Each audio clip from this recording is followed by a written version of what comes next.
Welcome to The Inquisitive Artist. I'm Lindsay Tyson, an abstract artist fascinated by the creative processes and journeys of fellow artists. Recently, I had the opportunity to be one of 3 selectors for the open exhibition at the Old Parcels Office, better known as the OPO, in Scarborough, alongside artist and OPO trustee Jackie Barracliff and sculptor Paul Bonamini. We thought it would be helpful to sit down and discuss the selection process, giving you an inside look as to how these decisions are made. Of course, different exhibitions may have their own approaches, but if you're an artist thinking about applying for open exhibitions, we hope this will be of use to you. Before we dive in, just a quick note, there may be a bit of background noise and disruption due to where we were seated in the building, so thank you for your understanding. I hope you enjoy it. I'm here with Jackie Barracliff, and you're an artist and also a trustee of the Old Parcels Office. That's correct. Yeah. And one of the selectors of this year's Old Parcels Office open exhibitions. So it's 2025. So Paul will be joining us a bit later. So he'll be making a dramatic entrance, no doubt. So we wanted to talk about the selection process, didn't we? And really to put people, when people enter these competitions, the amount of competition they're against, and the few people that you can choose, and the amount of submissions, and people get really disappointed and they think, why didn't they pick my work? But we thought we would try and just give it more insight into the process. Yep, because just to say that you were also one of the selectors. So. I was. It's a hard job, isn't it? It is, it is. And I think it gives you a lot of insight as an artist to be on the other side. Yeah, absolutely. I see things very differently now. It was a great experience though. Did you enjoy it? Yeah, I mean it was hard. It was really difficult to choose to make the final selection. It was, yeah. But I mean, I think it's a great opportunity. As I said, it wasn't the first time I've been on a selection panel. It was slightly different though to the previous times I've done it, because the previous times I'd done it within a group, whereas this time we were doing it individually. Yeah. So different experiences in that sense. And which would you prefer, the group or individual? There's kind of pros and cons to both. It was a lot of fun to do it as a group. Yeah. And was that online or in person? In person, I mean it was smaller. There was less work to choose from. So in that sense, kind of less of a mammoth task. Yeah. Did you say were you choosing them in real life? Yes. Yeah. So I know you're in a group. But we were in a group. Yeah. And we had a presentation of the works. Right. Anonymous. Right. Again. That's very different, isn't it, to seeing it online? Yeah. Because we were doing it online. Yeah. So you couldn't kind of go. I mean, we did ask to go back, or can we look at that one again? And there was obviously more of a general discussion, but there was also more of a deadline because we were there for the afternoon. Yeah. Just a few hours. We weren't going to be there all day or to go back. Yeah. So. But like I say, there was a lot less work to choose from. Yeah. It's fascinating. Yeah. So we had to choose separately. Yeah. And it was online, and we had approximately 300 artists and 600 pieces of work. Yeah. And we individually had to choose 40 pieces from 600. And then they wanted 80 pieces in total, approximately. So we had to choose 40 out of 600 submissions, and I worked that out to be about 6% chance of getting in. Yeah. So hi Paul, and thanks for joining us. So Paul's I've got Sally. Paul's having a cup of tea.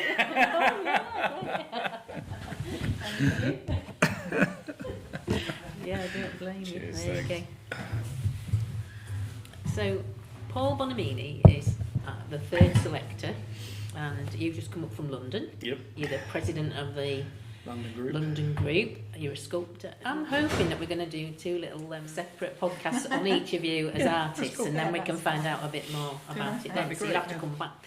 So we were just talking about the fact that we've been asked to choose 40 pieces of work, and there were 600 submissions, basically, or approximately. Yeah. And I remember you saying that you you're quite brutal and you can choose very quickly. But how do you do that? It's easy really, because the yes and no's are simple. The yes/no maybe system I think works really well, because the yeses and nos I take an hour or so, because there are just lots of things that are either yes, definitely, or no, not at all. And then I spend a lot more time over the maybes, and even some of the yeses. If I'm not getting a broad enough selection of work, because I try very hard not to select too much sculpture. I was going to ask you if you find that you select more Spina sculptures if you're drawn more to Interestingly enough, I was worrying that I was, and then when I checked, I actually only chose 9 sculptures. I loved the sculpture this year. I thought there was a lot of really good. How did you find it? Okay, so I'm a mixed multidisciplinary artist, so I work in lots of areas, so I'm drawn to different types of work. However, I must admit that I was aware that obviously I know your work, which is predominantly painting and previously textiles, and I know your work, which is predominantly sculpture. So there was an element of, I was aware perhaps what you would be drawn to, which was really difficult to kind of take that out of my mind. And I did try and get a balance, and I'd struggle more with painting. Painting is the one area that I'm less drawn to as an artist myself. And I agree. So I was aware, and there was a lot of painting that I made sure to look carefully at the paintings. So did both of you actually consider, because there's textiles, there's print, there's a lot, there's there's painting, there's obviously different types of painting, and then there's your sculpture, and there's ceramic, 3D.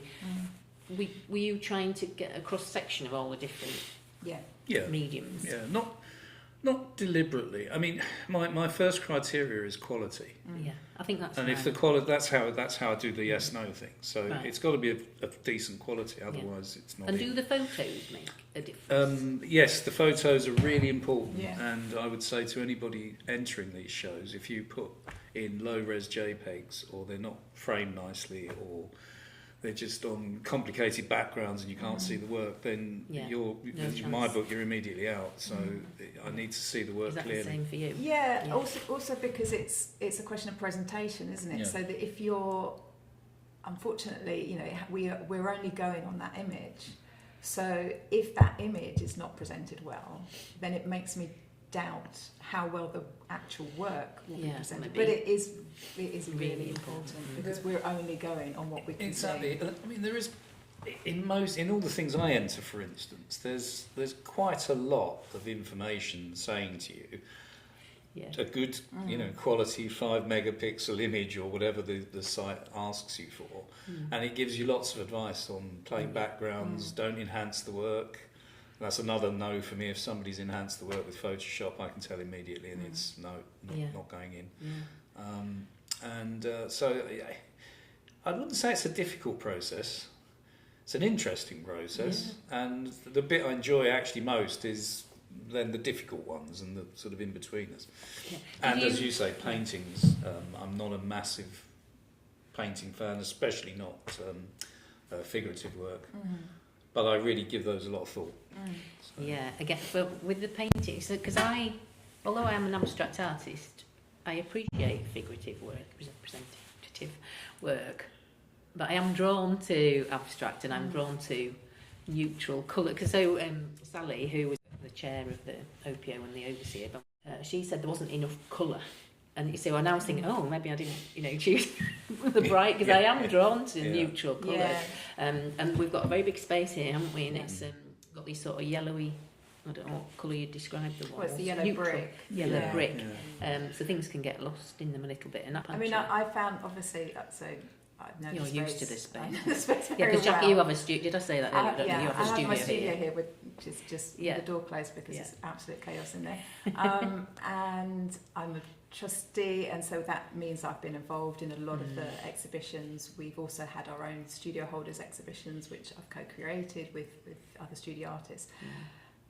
And I've also helped a lot with the exhibitions that we've had. I've helped Rob set up, Rob has a really good eye for how things work in the space. Yeah, that's Rob Moore. He's very good at putting them together, isn't he? And so I know all those issues of the space, how work can get lost.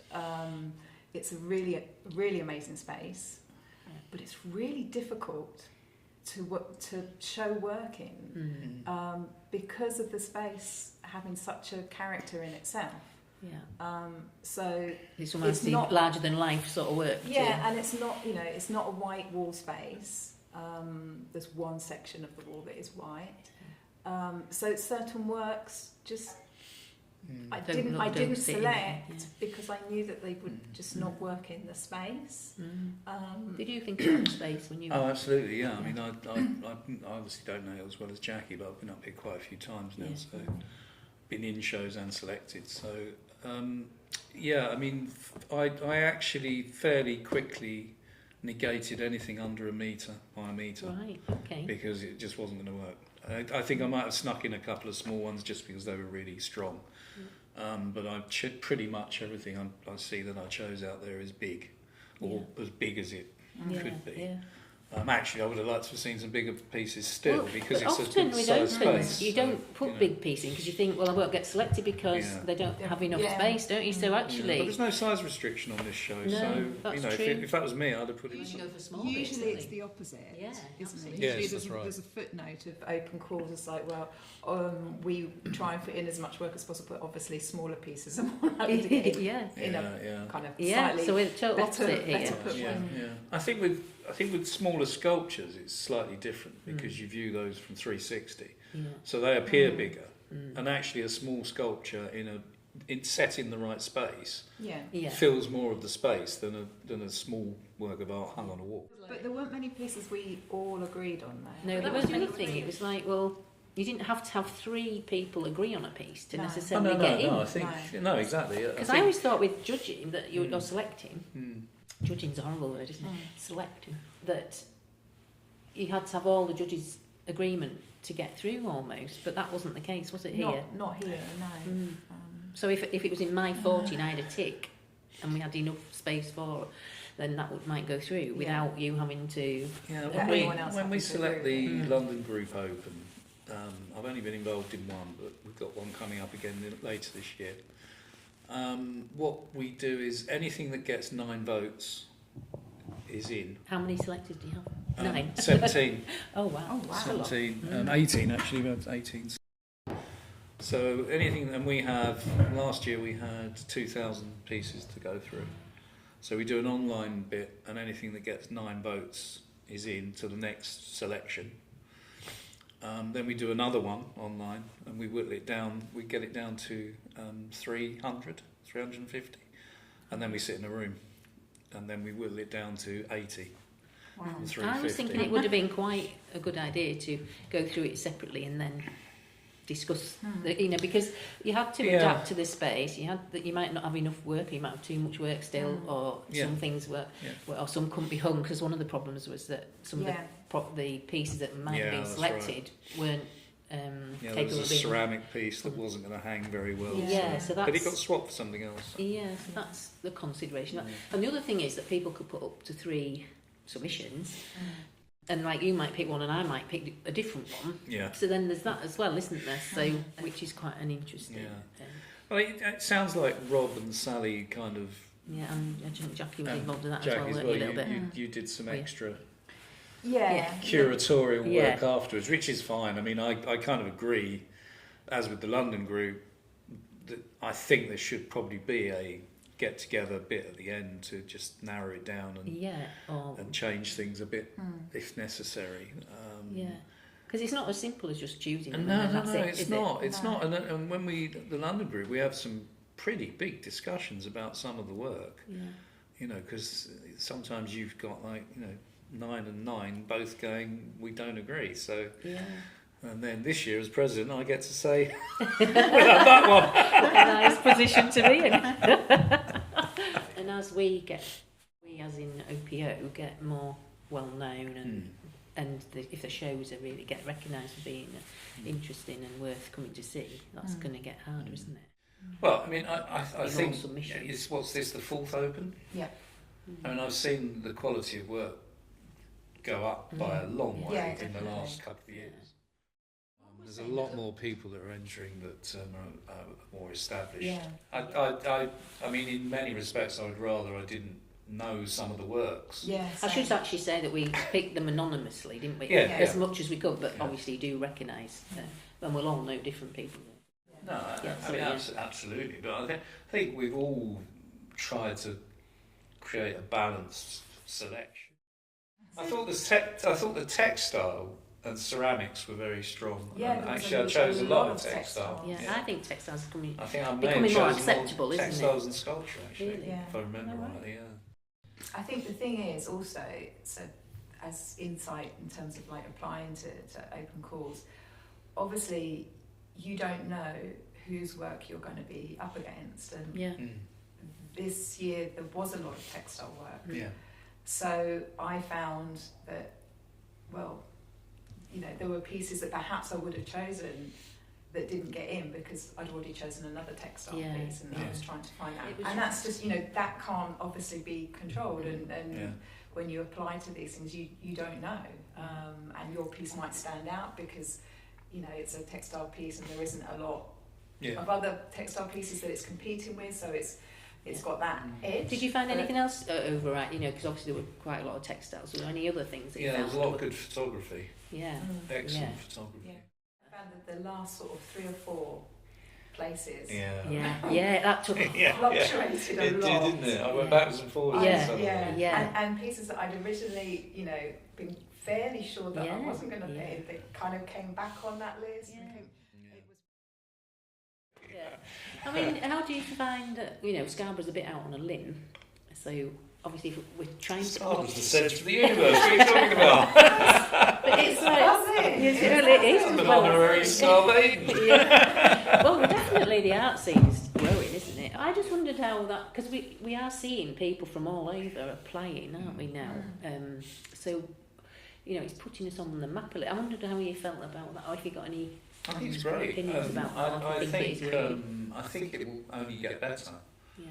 I mean, you know, if you think about what's the arts available in Yorkshire, the old parcels office is within an hour and a half of the Yorkshire Sculpture Park, the Epworth, the Leeds Art Gallery, the York Art Gallery, the installation by Goldsworthy. Oh, yeah. Goldsworthy on Yes. the moors. There is so much around here, Mm. and I mean that's why I keep coming back.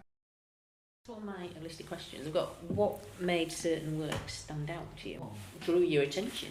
Yeah. I think for me, my kind of, obviously as Paul said, quality of the piece, but originality, something that really stands out as, oh, I haven't seen Yeah. that before, I haven't seen anything like that before. It challenges me to think, to want to look more. That for me was the I key. think it's easy to overthink, Hmm. and so I literally go on gut feeling, and if it doesn't immediately grab me, Yeah. Yeah. and And if what is the it that grabs you? What is it? Is it a contrast? Is it that... It's all sorts of things, really. There isn't one thing. I keep coming back to quality. If the work is not of a certain quality, then even if I find it kind of interesting, then And then the It's original. not For good me, it enough. was originality as yeah, well. originalities. But Yeah. originality to me is part of the quality. Yeah. So we talked about the photography. Were there any other common mistakes that led to rejection? I think as sort of what we've already touched upon, the space, so the not just artists who hadn't perhaps really looked at the space. Yeah. I think that's You just thought, oh, it's an open, let's submit. yeah, And not researched it at and all. not researched it, and I think Yeah. you know that is a key piece of advice to any artist submitting to any open any kind of exhibition is to be aware of where you're submitting and Yeah. think how it fits in the space in terms of an actual physical space, in terms of how easy your piece is to hang within that space, and also look at previous exhibitions to see if it's the type of work that this place shows, so that it's relevant. I think those are the most common mistakes, is to submit things that perhaps just really weren't right for the space. It's not a reflection on the work itself or the quality of the work. There were good pieces that aren't included, but simply because they're not really right for this space. It doesn't mean they're not right for another space, but they're not right for this space because we can't show them off to their best. So a bit more kind of awareness about where you're submitting. What about you, Paul? Actually, it's interesting what you say, because there was a lot of information about the site and the space and pictures and maps and drawings and plans and things, which a lot of opens don't give you. And you have to be aware with this venue in particular, it's not a Royal Academy salon show where the walls are either white or and also you can't put masses and masses. Exactly. So yes, I mean in this instance, this is an interesting and unusual space. The other thing I'd advise people to do is check out who the selectors are. It's really worth researching that kind of thing. Yeah, definitely. And actually in this space, with a lot of opens you do, because I'm part of the Royal Cambrian Academy Open, and it's a bit like the RA, they've got masses of pictures, but here you get the space, don't you? You get a wall with a good space throughout, so people can see it clearly. You're not thinking, have I seen it? No, I mean, it's not. That's not the idea behind the show here. The idea behind the Open here is to create a cohesive show that allows work to be seen and breathe, as you say, Paul, and not just fill the place with work. I think we might have covered most of it. Can you think of anything else that I haven't really discussed? Keep submitting. Yeah, I mean, my final thought would be that as also keep submitting and don't be too disheartened. Don't give up. Because it is a question of that your work might not have been selected for this. It's not a reflection on the work itself. Yeah, there's so many reasons why it might not have got in. It'd be nice to chat about it. I've enjoyed it, and hopefully it'll be helpful to. Great. Thank you very much. Thank you. Thank you for listening. We hope you found this episode helpful. Join me next time on The Inquisitive Artist as we continue to explore the creative journey. And if you enjoyed this episode, feel free to like, follow and share. And don't forget to subscribe so you never miss an episode. See you next time.